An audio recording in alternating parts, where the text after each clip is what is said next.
Um, no, just he'll probably be there next week, so we'll probably have the same conversation next week. I'm really pleased at the way the players played, and we put some things in place. It wasn't much different than the way we want to play, but I thought that was pretty much a four-quarter performance. It might have been a little bit of over-finessing, but we still defended really well in that third quarter. But really pleased the way players have really stepped up and really, I suppose, taken both hands in their position in the team and really driven that. And to see Simon White, Kaz Bolt, Chris, even from the team point of view, he had some expectations that he needed to take into the game to make sure that we were a better team, and he did that. And I thought across the board that was as close to 22 contributors as you can get. Whereas today convinced you that when you've got your best players on the park that you are your opening side? Yeah, it does, and it didn't really. We've seen teams fluctuate a little bit in form, and sometimes it can be just confidence or the way they're playing, or it can be because of personnel in and out as well. So, but we've had a strong belief of our list and the way we want to play and the way that we can play, and I think it just shows when we get that right. We're a pretty dangerous team, but we're still working to get that consistency. I feel like the stars are aligning a bit for you after some pretty rotten luck throughout the year. Do you feel like you're really sort of riding that momentum now? Yeah, I think so. I think that's spot on. I think sometimes the tide turns, and the storm can be. You can go through a bit of a storm. The sun's starting to come out a little bit, but we know each week's sort of do or die for us. So the pressure will be on. But I think the really pleasing part is the players are really thriving in this pressured environment, and I think that's when long term that puts you in really good stead, because footy is a pressure environment. Finals are about pressure, whether you make them or don't. That's when you get into that environment. It's about pressure, and I think we're starting to really adapt. Where in previous years I thought we weren't as, I suppose, steely as a group, and I've just seen this year, and especially through this period, us take another step in regards to that. Chris, was that the second quarter, best quarter you guys played for you? Look, it was close too. Yeah, I thought, as Brad sort of touched on, I thought it was just really pleasing to have a four-quarter effort, and we had probably a couple of periods of 5 or 10 minutes, maybe at the start of the third and fourth quarter, where we got a bit cute with it. But overall, really happy the way we defended a goal and played out the match. Could you sense the pressure they were under? Like they gave away 2 victories, which one in particular was a goal. You sort of sense it out there.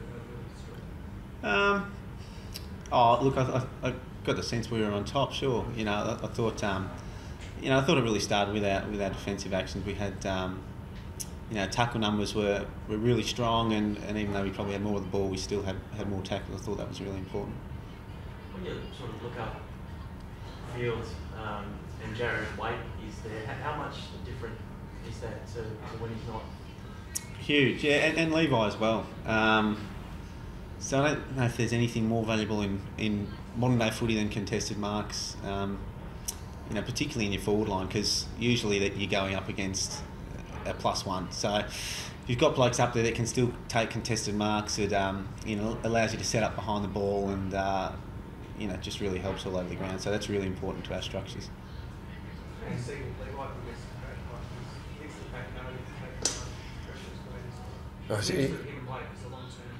He's going fantastic, and I think I've publicly said this. He got injured before round 1 at VFL level because they had a game, and he's come back and played 5 or 6 games, but he only played a reserves game at Frankston for 70% and a reserves game for 85 before he got called up against the Bulldogs for us. So for what he's done in the preparation side of things, it's just been phenomenal, and he's going to be very valuable for us going forward. And I think we talk about players' ability to do some things.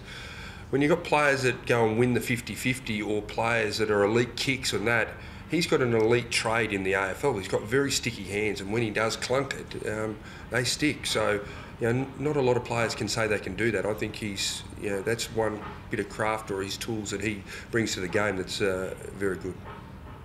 Is the importance of Wade perhaps it's been a bit brushed over while he's been absent? How relieved are you to have him back and firing?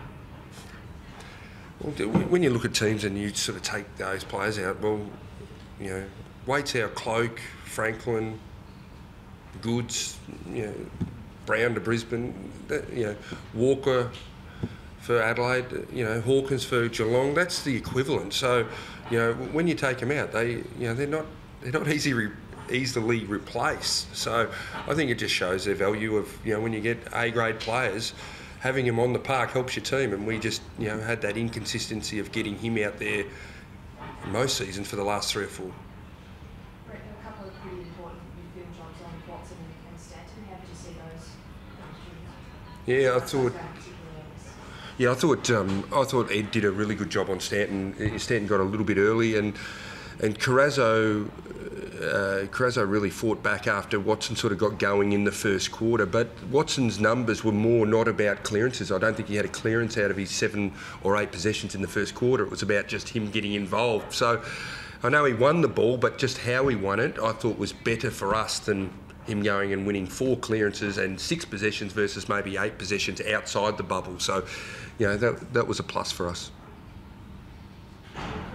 What sparked the dust up? Oh, I couldn't even tell you. Yeah. Was it, was the attention sort of carrying over from that round 4?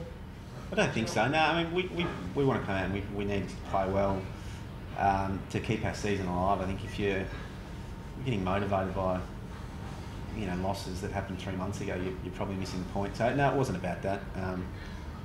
Couldn't tell you what it was about. Was that physicality a theme, if not the loss?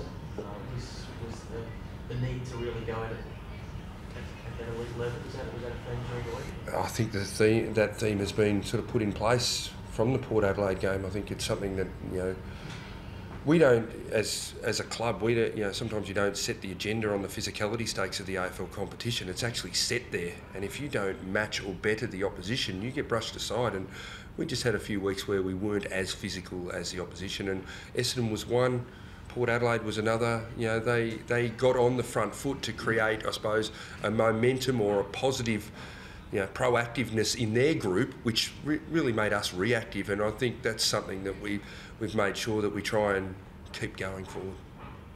But just during the week, there was a lot of discussion about your own future and your role. Do you hope that having a win of that magnitude now means that the focus can come off you and back onto the team where they're going? It doesn't really bother me. They can write whatever they want to write. They can throw out, you can have a bloke make up a story like it was. Yeah. It actually was made up. So where's the accountability for that? So that's where we're heading. We're heading down in a society where people can throw out lines and just use that there. I wouldn't mind an apology because that would be nice because we do make mistakes. But so really, to be honest, I couldn't give a Continental what they write. The evidence is there, and as a football person, as a football club, people make judgment on that. And, you can say, well, we had ambitions to get here. Is there enough evidence to say why we didn't get there? It's there, or do you just, it's up to the board and people there. I can only do what I can do, and I'm just really pleased at how the players are playing. I would just like maybe some of the factual things actually put in the paper because I don't really read them. It was one of those nights which I did have a family dinner, which I got home early and sat down and watched rubbish news. Yeah. So I'm going to... Hopefully now the focus is actually on the team and the performance and rather than that sort of... I'm going to watch SBS and SPN and stuff like that. Watch CNBC, mate. ABC. Yeah. I'm with you. Anything else, gentlemen?